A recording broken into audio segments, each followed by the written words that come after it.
So we're just coming off this cosplay conversation, and we're jumping right in. I was trying to do something serious, and they're telling me how many subs do they need for me to do wizard cosplay, and I'm like, whatever. So Kubernetes node feature discovery. So today at work, we've been going through this. We've actually been deploying it at work. Not me. People with many more skills than I have. So I'm still the noob on the team, which is great. I like being the noob on the team. I'm not ashamed of it. And it is a challenge. It is a challenge to keep up.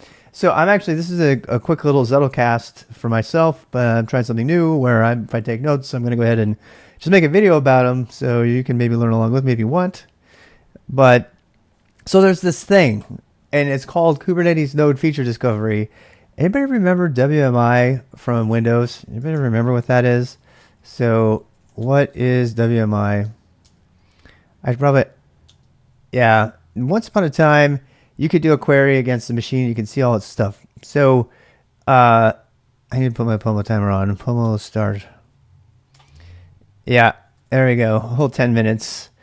Send in the pods. Where are the pods? Yes. So let's talk about this. So node feature discovery.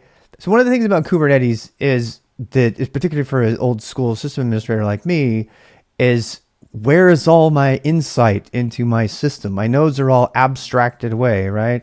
So nodes are computers that are abstracted away, right? And then you almost can't get to any of their information. It drives me nuts. It drives me nuts because you have a computer. It's just a bunch of CPUs and GPU and all that stuff, right? But then something goes wrong. Like, for example, your var syslog fills up, and you can't see it through any in-cluster thing because, it's not there, right? And I'll talk about that in a sec. We're finishing the video here. So that's actually really annoying to a guy like me. I want to see everything. So we're filling up the logs. The node goes down. Oh, that's no big deal. Another node will take over for it because it's under disk pressure and all this stuff, which is fine.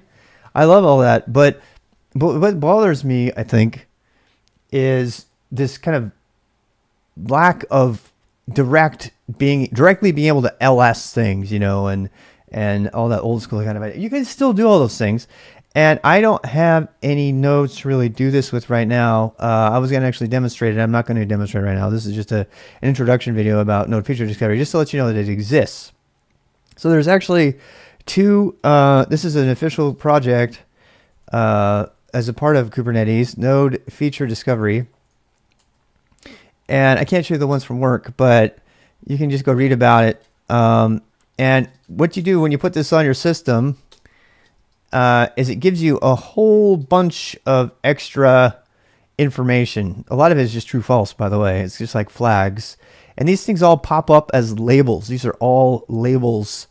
If you don't, you gotta know about labels. All the objects have labels in Kubernetes.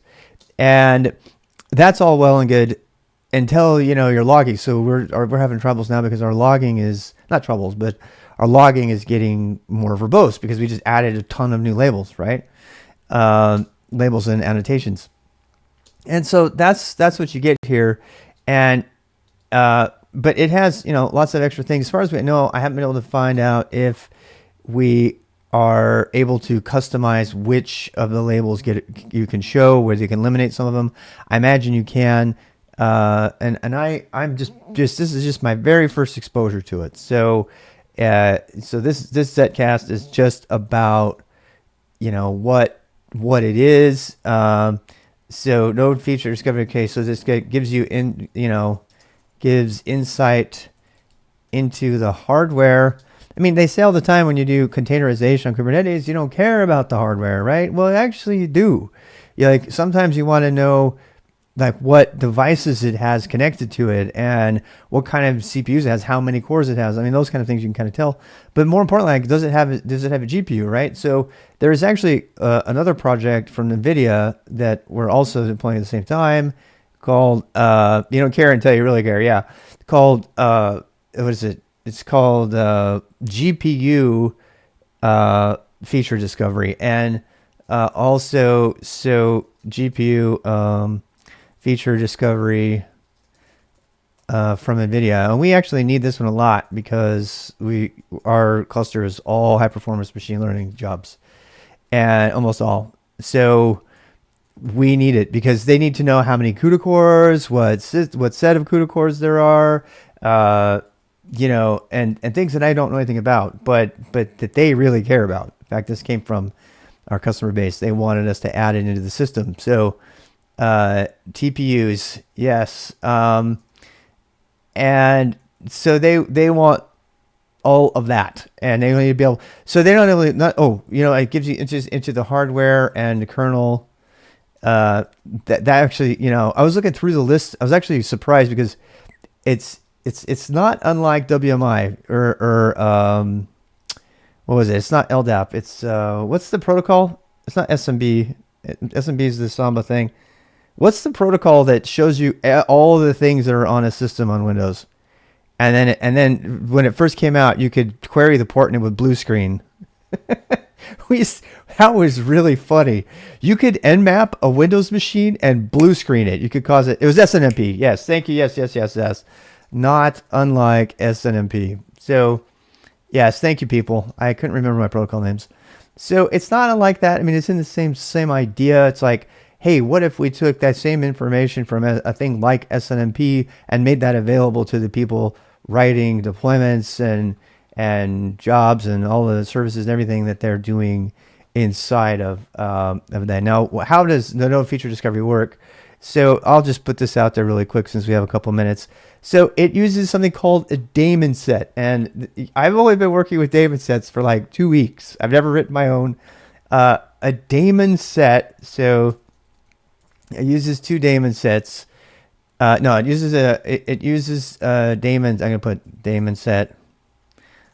Uses a DaemonSet called I think it's called a worker node. It has a DaemonSet worker on each node that has elevated permissions. And I have to say, so if you're an absolute beginner, every time I use the word node, what I mean is machine. That's what I mean. Okay. Let's hear your definition of a DaemonSet. A DaemonSet is just a daemon that runs on a node with elevated permissions, so it can see into the underlying stuff on the machine. So it can break through the sort of barrier that encapsulates away all the magic of admin and all the stuff that goes on the kubelet that runs on a given machine. So it's allowed. So daemonsets are allowed to run, and you get one. They don't have to have permissions. That's okay. Good point.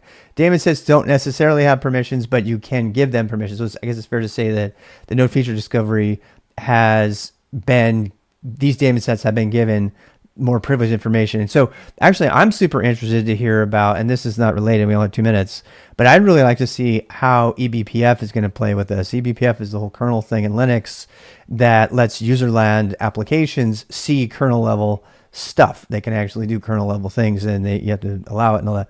It's going to be super interesting. Yeah. So my first experience with DaemonSet was when I deployed 0 to Jupyter Hub, and the default out of the box.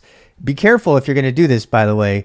I did Jupyter Hub, 0 to Jupyter Hub, and in our dev cluster we have 12 nodes in our dev cluster, and I went to just deploy using the defaults, and all of a sudden it popped up 12 image hook daemon sets that are designed to cache the images to the local computer. So ideally, so it's faster. So when it's spawning, images for all the cute Jupyter Hub users, that it doesn't have to go out and get the latest and stuff. And then it also spawns up a continuous image puller daemon set. So that's my first experience with daemon sets, and it was actually quite surprising. And it wasn't a good experience because I had been doing it on a single node cluster.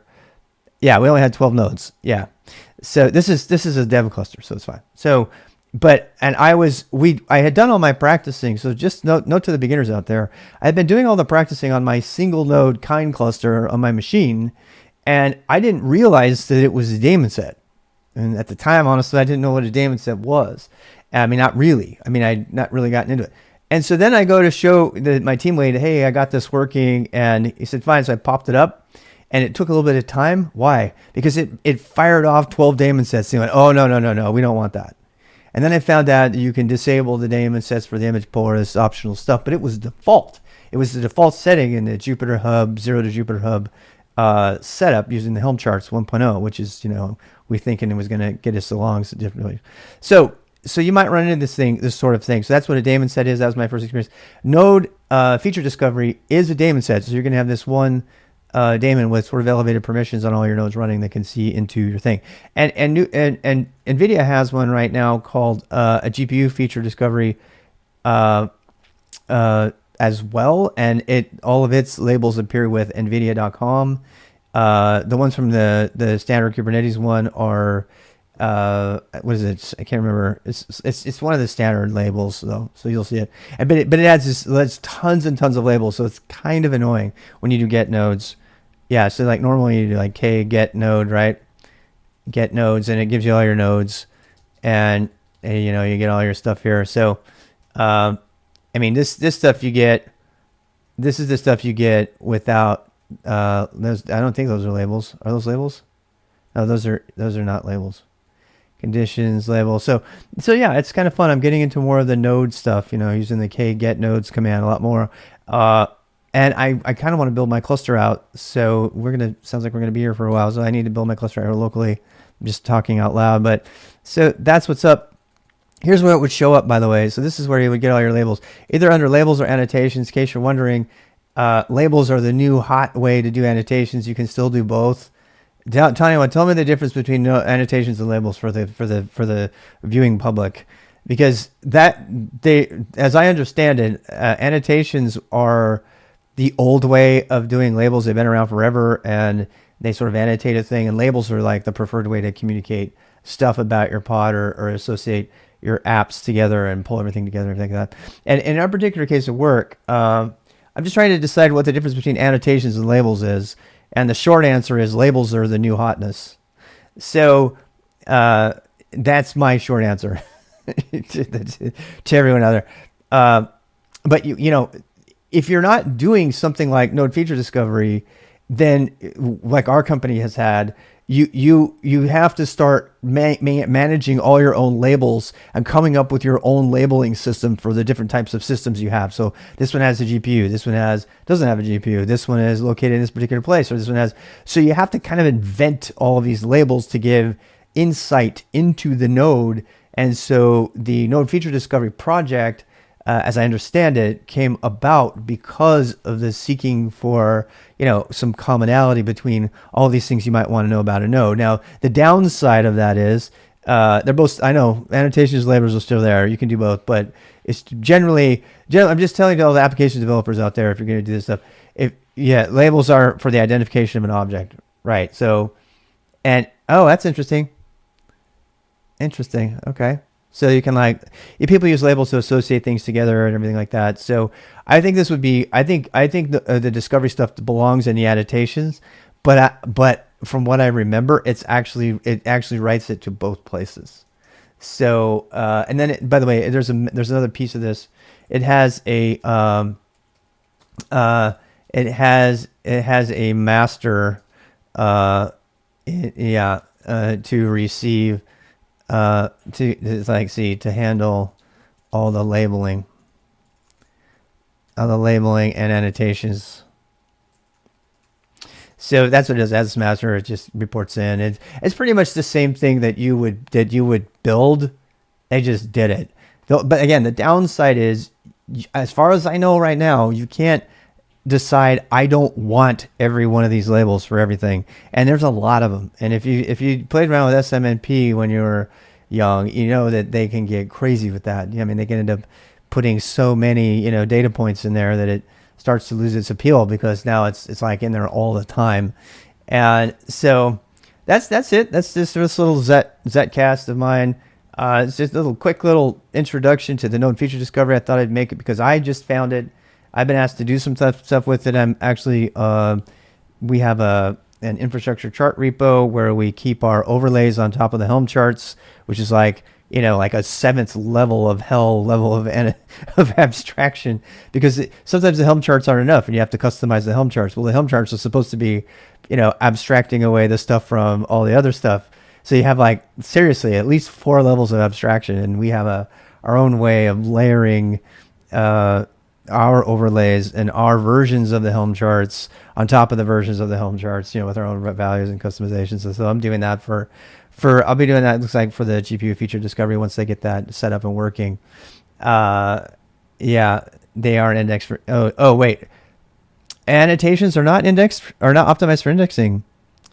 Oh, that is super good to know. I did not know that. Thank you very much. I need to make I almost want to make a video just about that. Can you confirm that that's true? Because I would really love to do a video about that. Catch you in a bit.